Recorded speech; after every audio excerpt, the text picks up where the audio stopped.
We're over 7 hours, 39 minutes, and we're 33% of the game. Who cares about the rest? This game sucks.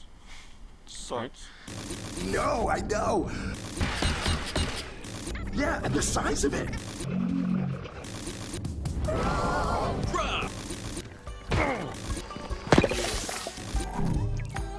That upgrade would be very useful indeed.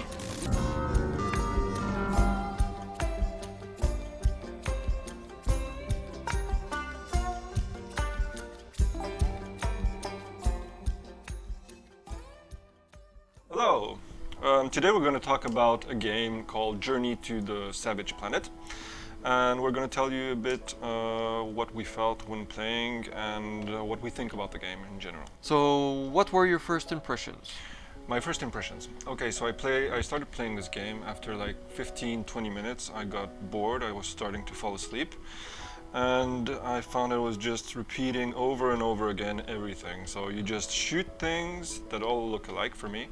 You pick up things, you scan things, and you throw things. That's the whole game. For me, the first thing that stood out was the commercials. The 100% artificial food replacement shell taking Earth by storm. Is considered a Class 9 retro cluster and is not cleared for non-terrestrial territories. Do not under any circumstances speak to Star Gerbils. See website for details. So it reminded me a bit of the commercials in RoboCop. A little bit exaggerated, trying to be funny. So to me, it was a good start. It's back. Big is back, because bigger is better. 6000 SUX. It did have that aspect of wacky humor that RoboCop or other medias have, but I didn't think that was particularly funny. But maybe it's because I've seen things like that before in other games, in movies.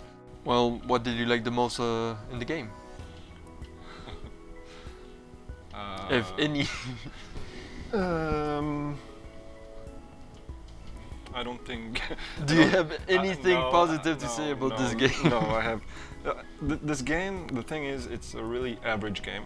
I can't say there's really something wrong with it, but it was just boring. I have nothing good to say about it. It's fine for what it is. There's nothing really I could say that stood out for me as a good thing. Yeah. It's not even a good fine, it's just a fine fine. It's an average fine.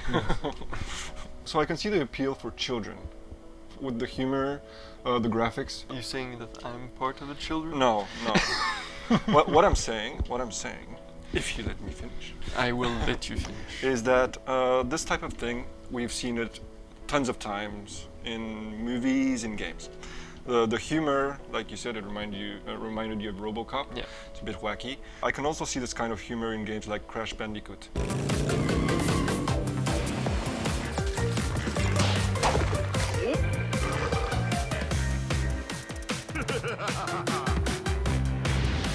So it's stuff that we've seen before. I would add that I like the graphics in the context of sometimes not having a photorealistic game is fun, just to remind ourselves It that looks more just like a video game. Yeah. a recall of original video games. Game-wise, it isn't really expensive. So what you do during the first hour, even the first 2 hours, will be the same experience throughout the game. It's a very repetitive game. You Well- always do the same Well, things. here's the question. What are the negatives for you in this game? Well, for me, it's just boring, and I'll explain why right away. You start the game. Yeah. You scan the ship in the beginning of the game to see the parts.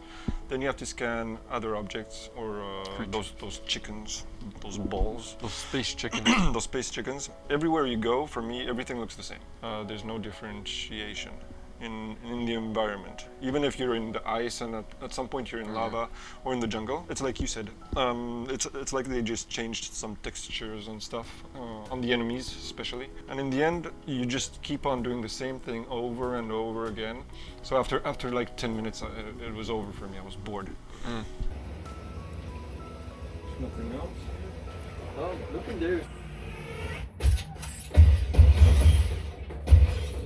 What was supposed to be the good parts of the game, having fun with the AI, talking to you about what you're doing, the humor, the battles with the enemies, exploring. That's another issue I had, exploring what. It was Yeah, like- but exploring because in the sense that it's a new game, you know nothing, you're checking Oh, it yeah, around. Okay. I started to feel not bored, but I was wondering why I was playing this game when I could be playing something else. I was but falling asleep directly. Not almost. me. For almost 30 years, Kindred has been striving. But I think it's because I like the music, I like the animation, like I said before, the positives.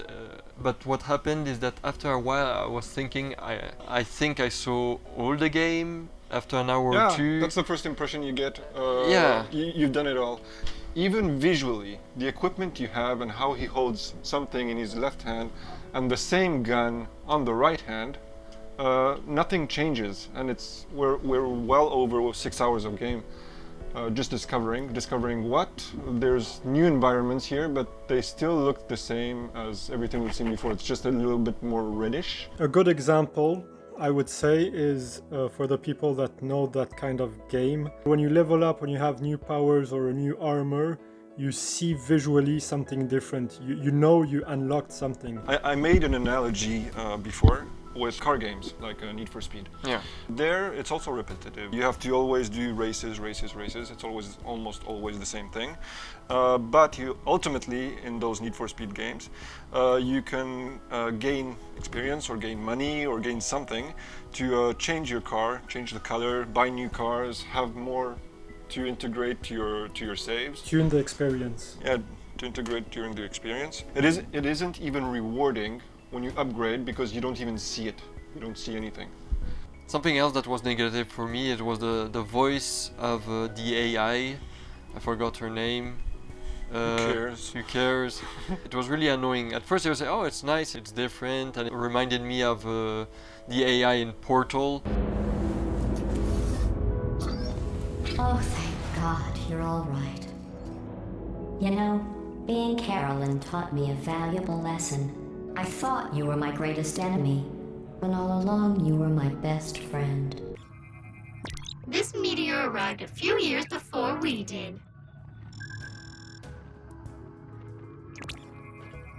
Unlike the typical bombogranates that you can carry, this one is far too big to lift. But after a while I just wanted to turn it off. And those screaming creatures also that didn't stop to scream was really annoying.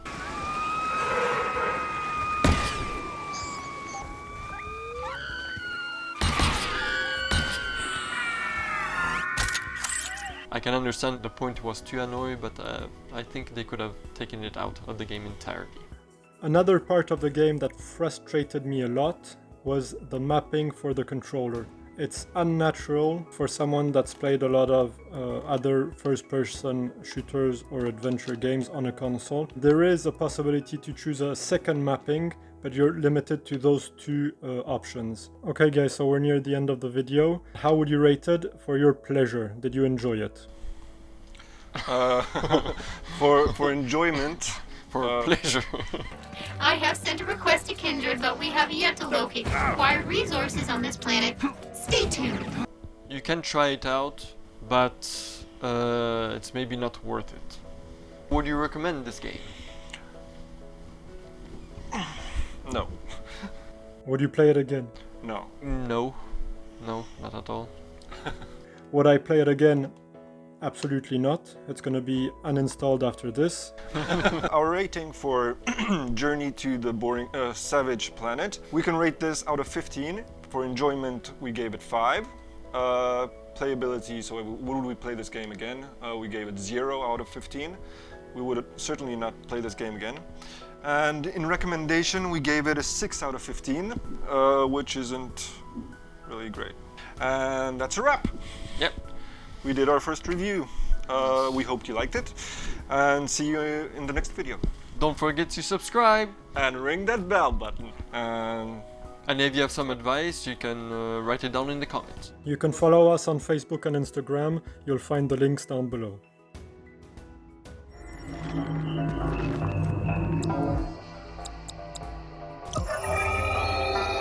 Yeah.